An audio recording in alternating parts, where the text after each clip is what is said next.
Morning peeps, I'm back. I've just been for a 10k run. One of my mates is doing a half marathon soon. So I've been keeping him company on his long runs, so he's only just started out. So we're at the 10k stage at the moment. We'll probably go up to about 16, 17k in the next few weeks. But it's very relaxing and it's given me time to think about FPL. And there's a few things I want to talk about today. One is a video that FPL Nightmare put out today with Gw talking about whether Nightmare should start using analytics or not. And in this video, my name came up and they had a chat about my style of play, basically. And I think they came to the conclusion that I was a bit too risk averse and that Solio, which apparently has changed the way I play, I'm no longer worrying about team value or making early transfers, which is true. And I've become too risk averse. And I think all this stems from a comment I made in a video last week where I said that risk management was at the heart of FPL. It's all about managing risk. And I think Gw took that as like a negative kind of comment and indicated to him that it meant I couldn't win FPL because all I was worried about was protecting my rank rather than trying to attack. And so I'm going to answer a few of those points. And we'll have a look at what I'm going to do this week in the 5-3 transfers and all of that sort of thing. And then we'll have a look at Reddit and go and have a game of 1-minute chess. And that will be about it. But firstly, this video, first off, I'll answer the points about team value. Because the reason I'm not worried about team value this year, it's got nothing to do with Solio.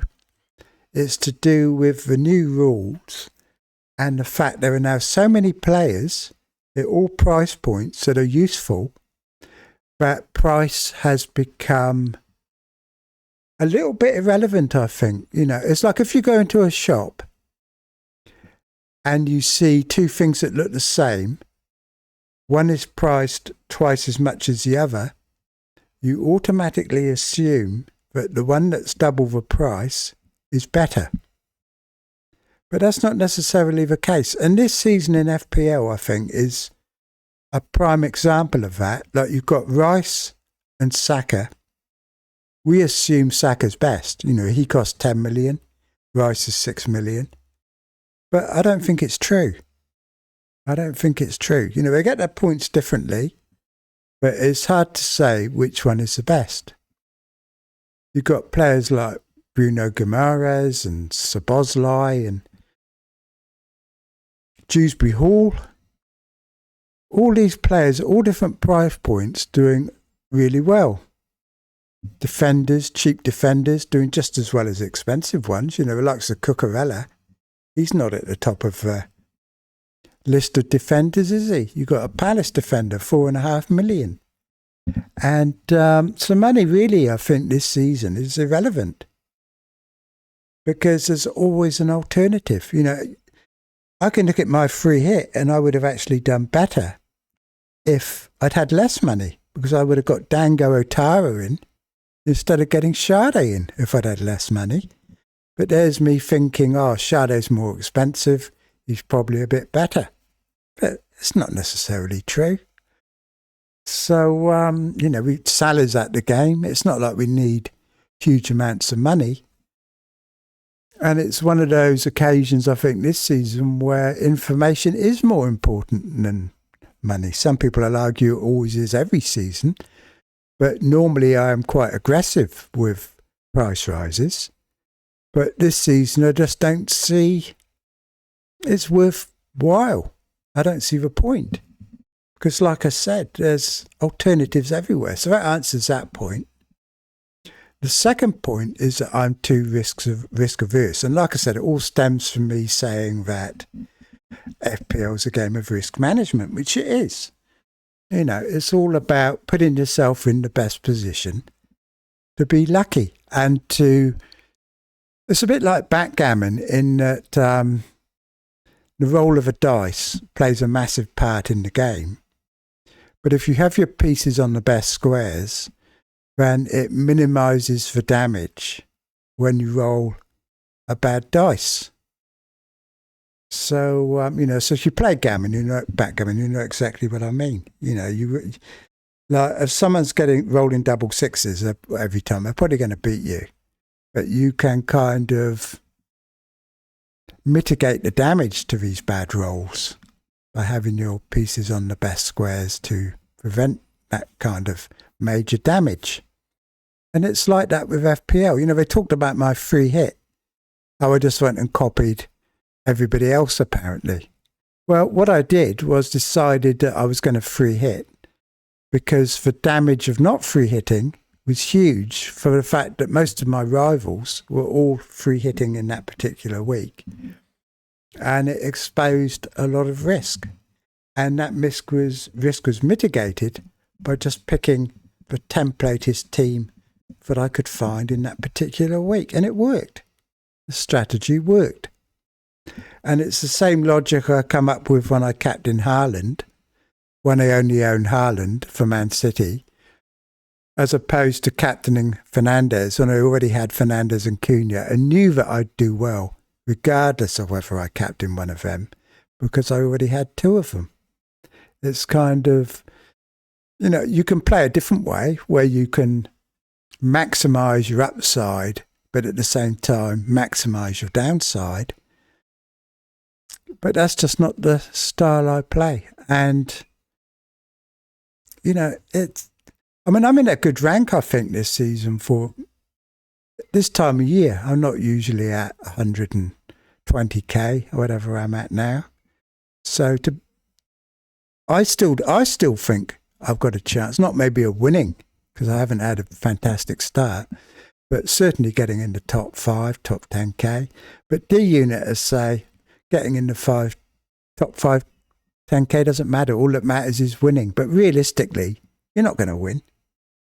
I reckon my chance of winning FPL any season is a lot better than 12 million to 1, which it would be if it was all random.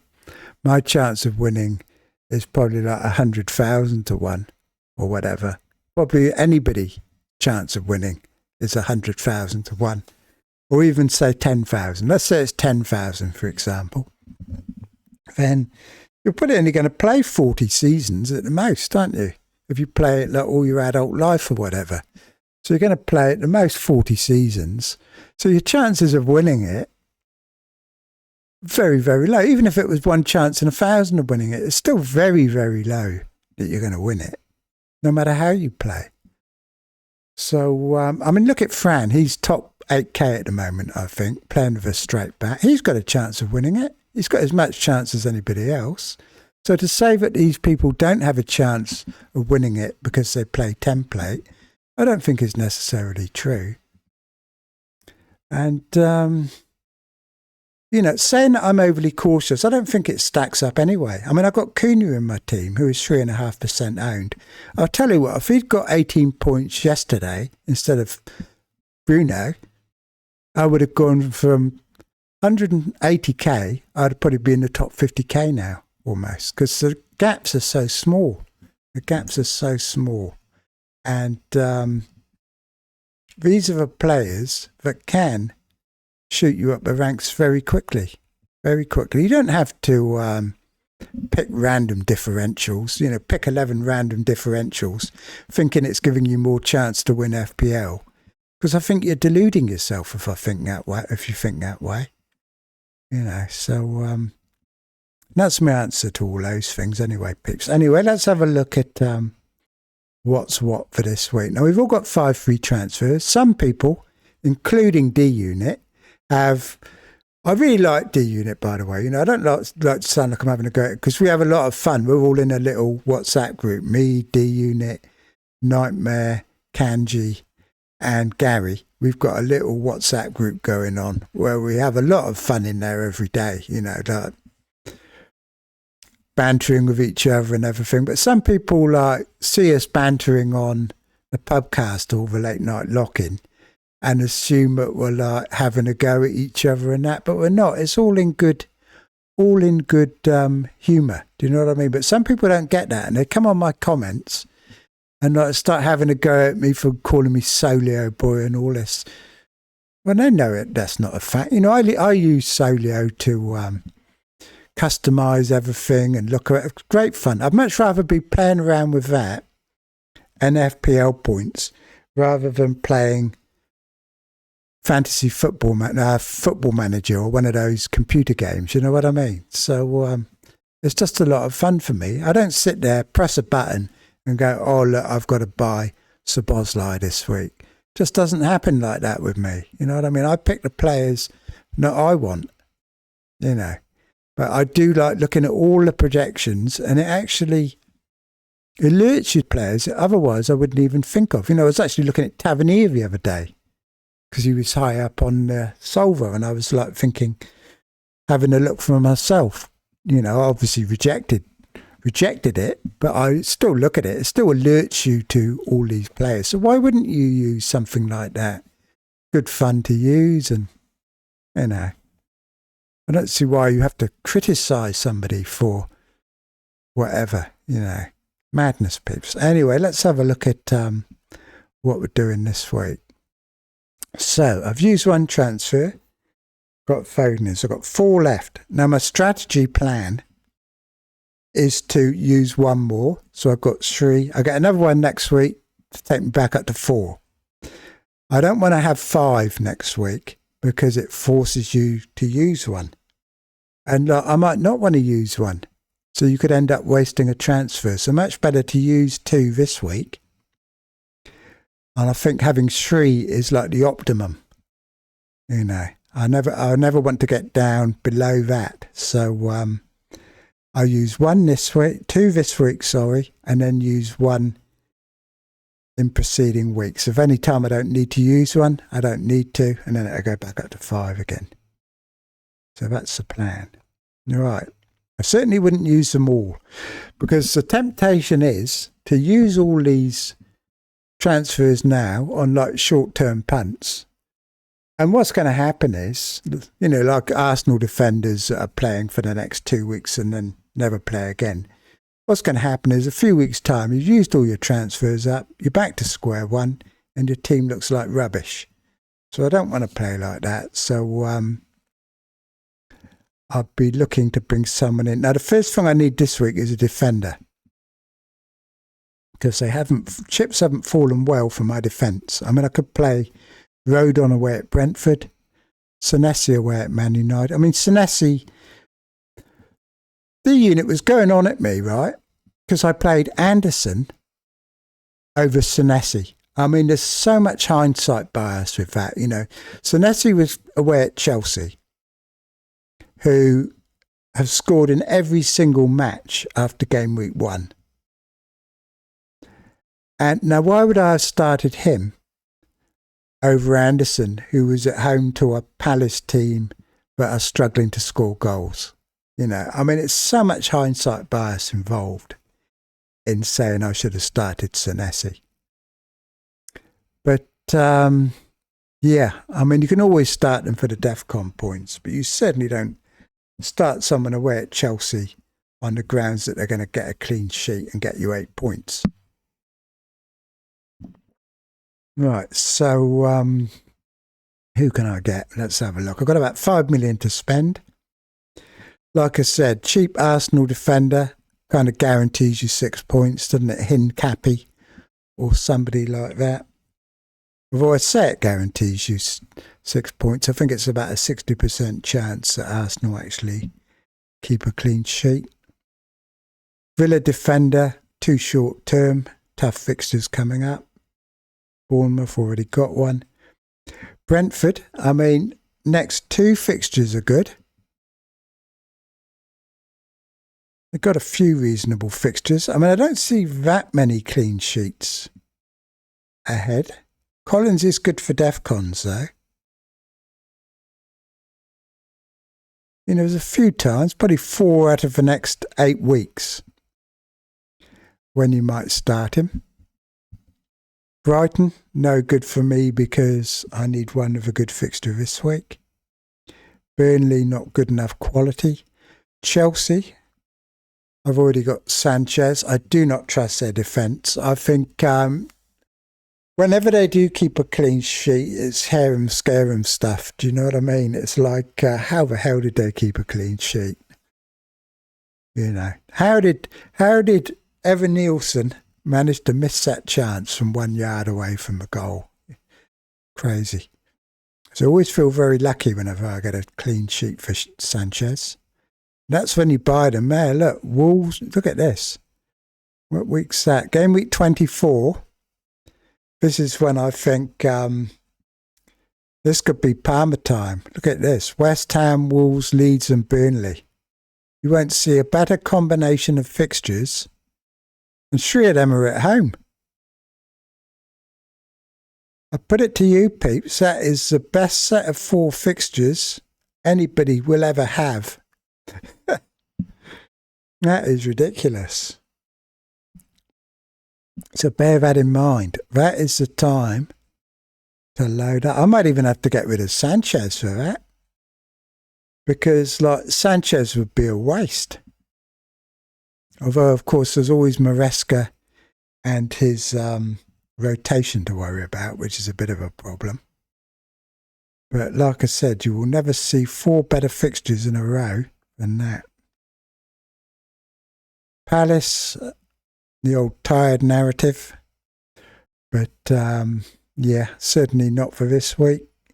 No Everton defender for this week. Tarkowski is on my radar, but that's more for 3 weeks' time.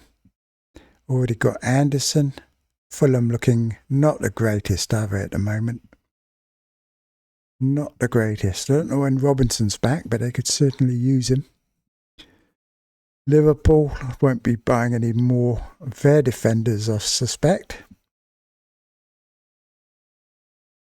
Not many people have got good. We're not finding many, are we, really, here? There's Man City. Possibly go straight to O'Reilly and hope he starts is one option. I'll see what. It'd be interesting to see their line-up in the Champions League, won't it? Chelsea are playing tonight. We might have a line-up. We better go and have a look in a minute. Newcastle. That's an option. Yeah, big derby. Everyone's going to be getting booked. It's going to be chaos, isn't it, that game? So I think I'll keep away from that. Man United don't keep clean sheets. Forest have looked dodgy. Tottenham, not that keen. They do have a decent run coming up. Sunderland, no. West Ham, no. Wolves, no. So who the hell can I get? Tell me, peeps, who the hell can I get? Collins, I guess. He seems to be the only one that has any kind of decent fixtures. Collins or go to the Man City defender. Look like the two. And then again, who do we go for? Do we go for O'Reilly or do we go for Guardiola? Let's check if I can afford O'Reilly first. Might not be able to afford him now. Man City. O'Reilly. 0 in the bank. So I could get O'Reilly in. I might actually have 0.1 in the bank. Or even 0.2, because Foden, I think, has already gone up twice since I bought him. So I think I've got 0.2 in the bank rather than 0. So O'Reilly's an option. Or Collins. So I think it's going to be between them. I'm a little bit concerned this week that I don't have enough Arsenal coverage. I mean, they're playing Wolves. United just absolutely battered them 4-1, and that was when Wolves were at home. Like, Wolves are away at Arsenal. The only crumb of comfort is that Arteta doesn't really go for battering teams, does he? You know, he's going to be making changes after 60 minutes. It could be someone like Trossard getting all the points, Marino. We just don't know, do we, with Arsenal? We just don't know. Madueke probably get a decent run out. So me just blindly buying Arsenal players because they're playing Wolves isn't necessarily going to work out.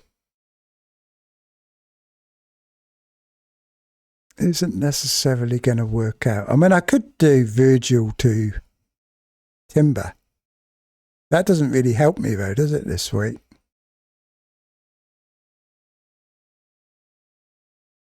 So yeah, I think I'm going to have to avoid Mr. Timber. Probably won't get DEFCONs either against Wolves. I guess attacking returns are more likely. But if he's playing central defence, Timber, maybe not. Maybe Ben White. You know, if you are one of these players that plays fast and loose with your transfers, then someone like Ben White might be worth a look at. But I won't be going down that route. Anyway, peeps, let's have a look at what's been happening here. Clean sheet odds, Arsenal 60%, Chelsea 42% at home to Everton. It seems quite high to me. I'd be surprised if Chelsea keep a clean sheet, but hopefully they do, because Sanchez, who I've had since game week 1, has now suddenly become popular. He's another differential I've got. Everyone says I have the same team as everyone else and I play like a sheep. And I reject that, peeps. You know, I've got no Arsenal defence. Everyone else went Arsenal defence. I haven't owned Semenyo all season. Everybody had Semenyo. I didn't get Enzo Fernandez. They all bought him. You know, I got Thiago long before everybody else. I paid $6 million for Thiago. I got Cunha, 3% owned. And yet people say I've got the same team as everybody else. When I haven't got Timber, Semenyo, Enzo Fernandez, none of those players I got. You know, hardly anyone had Sanchez. Or if they did have Sanchez, they got rid of him when he got sent off. I've had him all season. You know, I'm at 120, 130k or whatever. Doing okay. But I haven't had the same team as everybody else. And so I don't know why people keep saying it. It gets a bit irritating after a while. Right, so what have we got here? Fulham 37%, D-Unit has said it's 5%.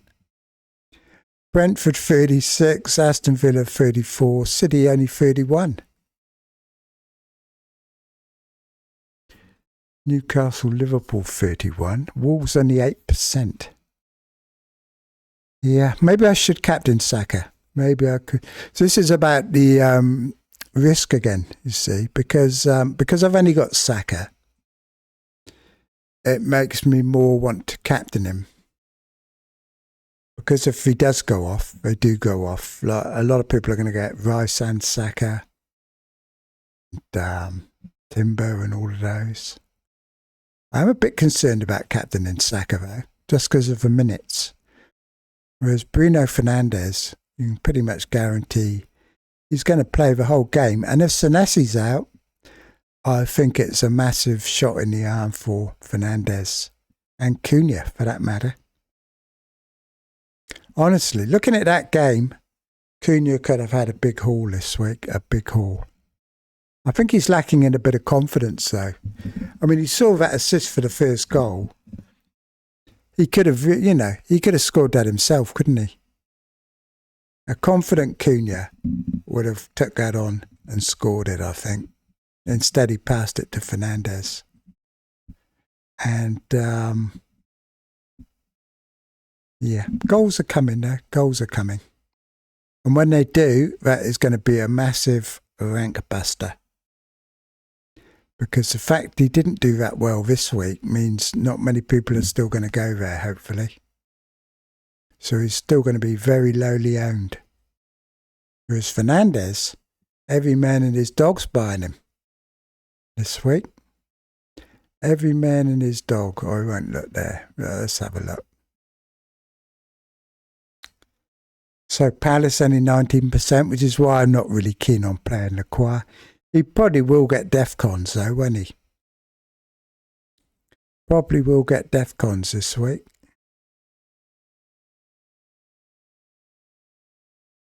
They've got a European game, I guess. What's this here?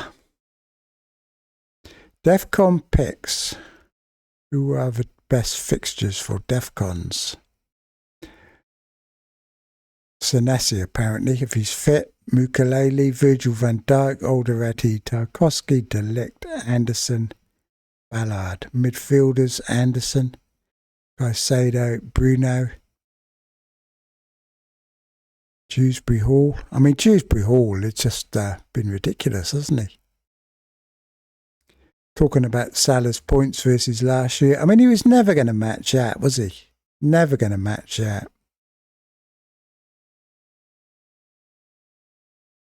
This is players that have had the highest floor, which is 4 points.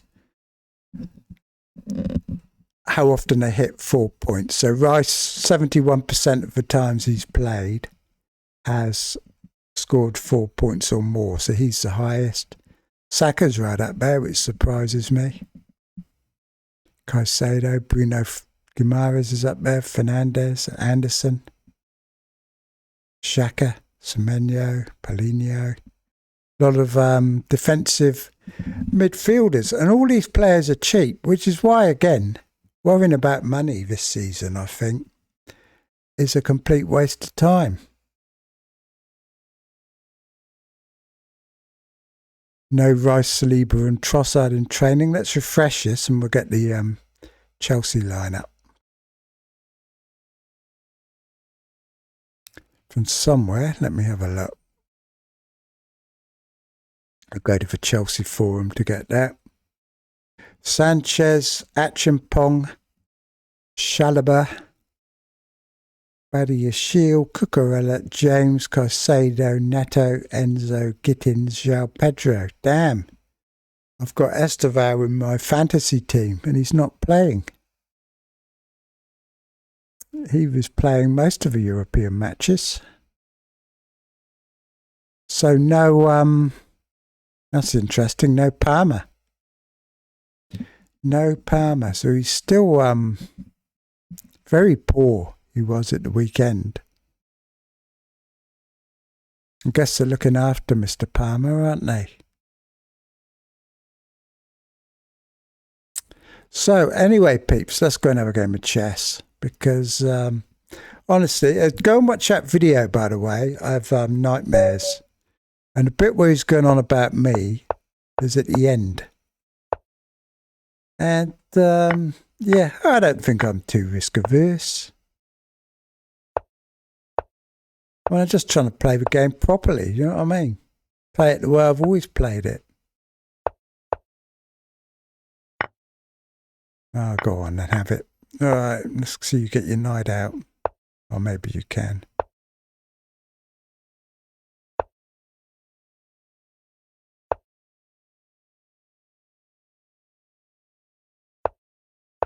Now you can move your night.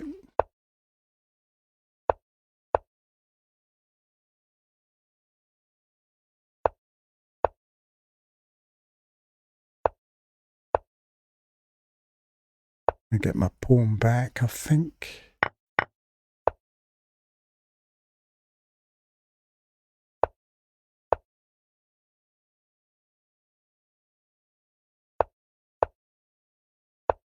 What's the time looking like? I'm doing okay on the clock, aren't I, this game?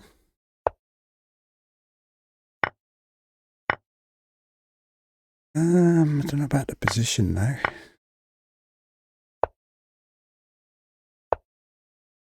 Normally about the time where I start losing all my pieces, isn't it? A very risk-averse game of chess here, peeps. Although, unfortunately, I've just made a massive error.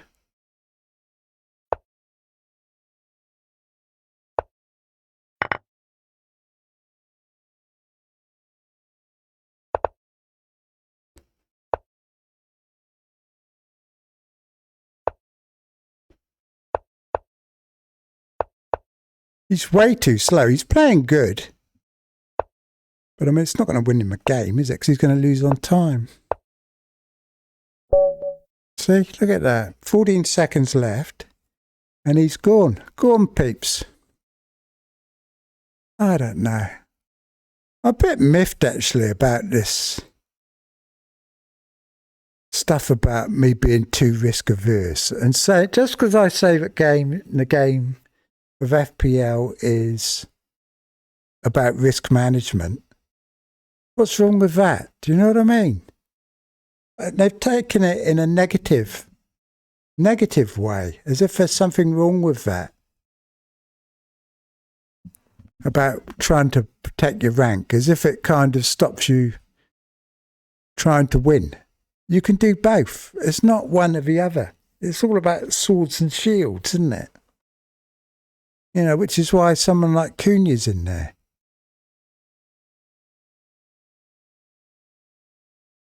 It's a bit ironic because they're both sitting at like 3 million. Going on about the way I play when I'm 120k, 130k. I don't know, peeps, you know.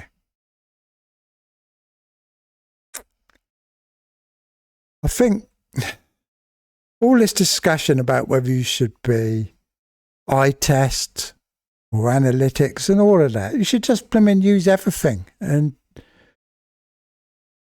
make your decisions that way. Because if you just use analytics, you're not going to do that great, I reckon, like they say. Because the problem with analytics is it's very slow to take into account change. You know, like Salah, all the way up until about game week 12, game week 13, they still had Salah like projected as being the top midfielder.